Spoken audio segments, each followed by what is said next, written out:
Welcome to the Opinionated Prepper. I'm Steve, and I feel the need for speed. Trying to keep up on the whole flying car thing, and I think it's awesome. I want one so bad. I'm thinking of inviting my firstborn son down here so I can hog tie him, throw him in the closet, and sell him. Maybe that might raise a few dollars for it. I'm only joking. But regardless, I've got two words. That's it, 2 words. And I think it will be innovative. And for anybody that develops this and comes up with the idea, I thought of it first, so kick a few royalties over to me. Okay, those 2 words, you ready for them? Flying Uber. I think that would be awesome. I'm thinking about doing a GoFundMe. Yeah, I might. But I digress. I want to start out today. Rest in peace, Paul Reubens. You'll always be in my heart. Pee-wee was a wonderful part of my childhood. I've got nothing against you. You kept all your stuff private, unless it was a movie theater. And I didn't mop that floor, so I've got nothing against you. But you were a darling for children, and it was good.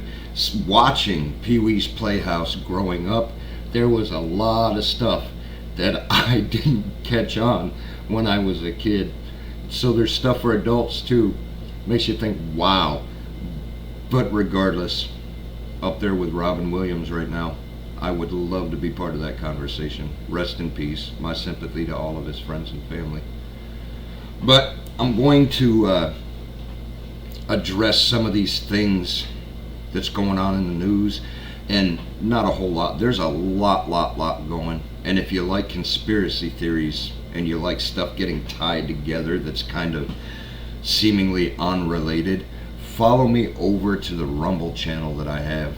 It's freer speech. I don't have to guard my words, so they're longer videos, because subconsciously I can't go that long without saying a dirty word, and I don't really like guarding my speech. But still, you might find it interesting. Go on ahead. You know, first off, this stuff, I mean, the main articles people are regurgitating, and you can find it with 18,000 other YouTube channels giving their op-eds and their commentary and such.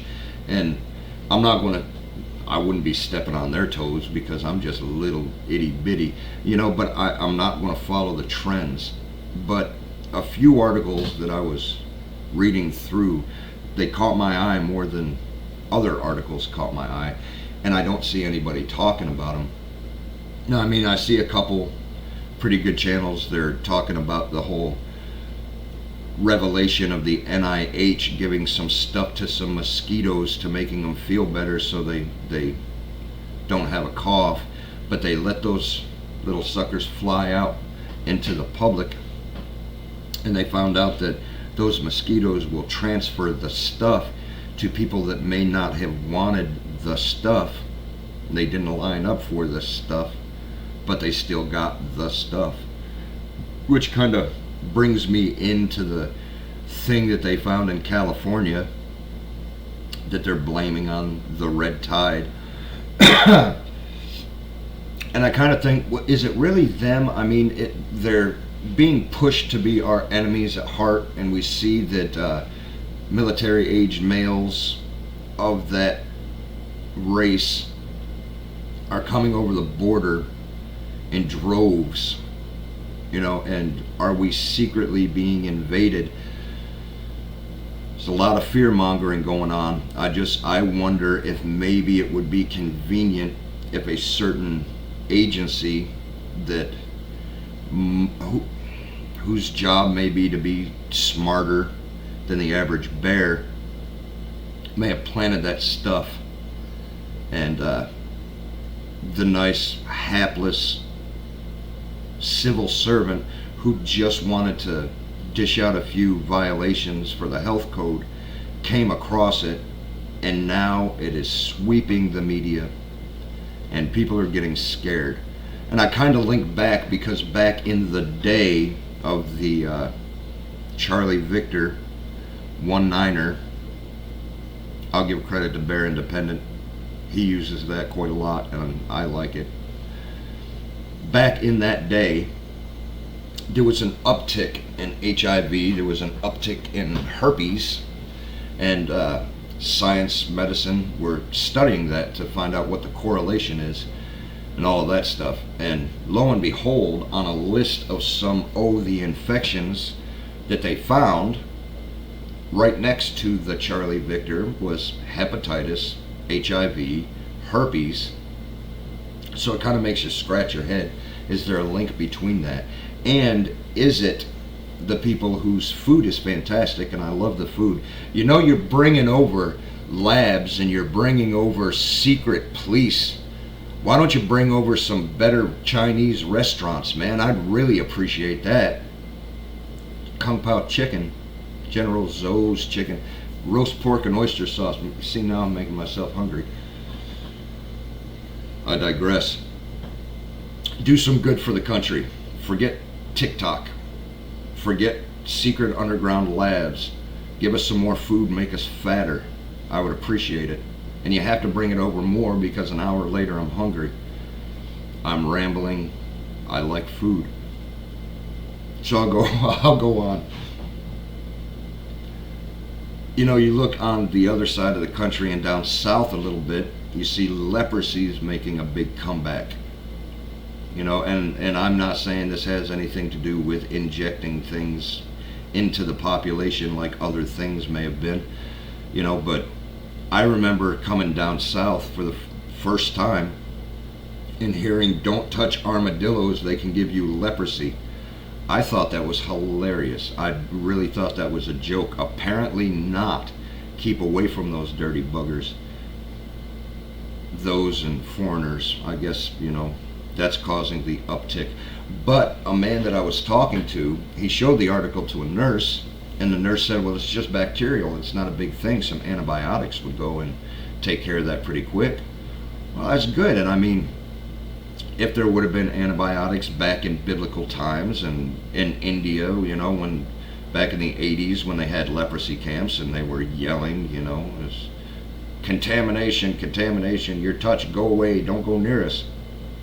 When they were so scared of it, if they had antibiotics, it would have shut it down quick. And in this day and age, we can shut it down quick. But for the last year and change, our antibiotics have been drying up because they come from the land of my favorite food. And we're having a whole lot of shortages. A whole lot of places where you can't get certain antibiotics. So are we going back into a biblical time where we have to stay away from people and run the other way because they're walking down the street because they have leprosy? You know, just head scratcher, make you think about it and wonder. Which that leads over into another segue. Jordan Peterson, I like the guy. Very, very smart. I love listening to him. He's at it again with Richard Dawkins, which in his own way is very intelligent. But Richard Dawkins is once again attacking the Old Testament Bible and talking about God as the epitome of a child throwing a temper tantrum, jealous, childish, do it my way or I'm going to throw a fit and wipe you all out, just blood hungry, thirsty for war. That kind of goes back into another thing. And if you like hearing stuff like that, biblical history, commentary on everything, once again, follow me over to Rumble. I get into it more. But man, that guy is not smart when it comes to that. He's smart in his own rights, dang near a genius when it comes to certain things, but even geniuses don't know everything, and this man does not know that. Heck, I would debate him myself. It'd be fun. Although, you know, you might have to put an R rating on it for language. And I certainly couldn't air it on YouTube. Be dubbed hate speech. But I digress. bringing that through, I want to see that. I really do. I want to see Jordan Peterson just hand it to Richard Dawkins when it comes to that subject. But bringing into another conspiracy theory that's got a few articles sprinkled in, so you know what's going on. I read across, and on the surface, it's all well and good, but Amazon is introducing the Palm Pay, and it's going to be implemented in all of the Whole Foods across the nation. I think by next year. I don't know. You see nothing. Palm Pay. Wave your hand and pay your bill. That's all well and good. I don't really like that idea. I know there was another pay app that I very, very rarely use, and when I got on there, they had some new terms and services, and you had to upload your driver's license, and not only that, you had to take a picture and give the different profiles, so they knew for a fact that you were who was on your ID, so they know who's using it, and it's all meant for your safety, your security. Well, if it's mine, then maybe I can turn it down, but they're not letting you turn it down. Have to do it. I don't like the whole biometric facial recognition, thumbprint recognition. I don't like that. I like anonymity, hence the night vision filter.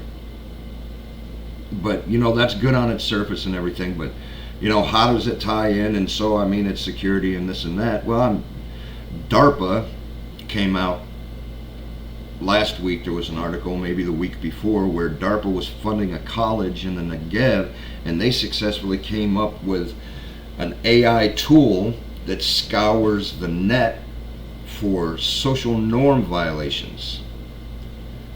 That, to me, on the surface and deep down, is an invasion, because now they're making a list of all of the people who do anything that they might find a violation.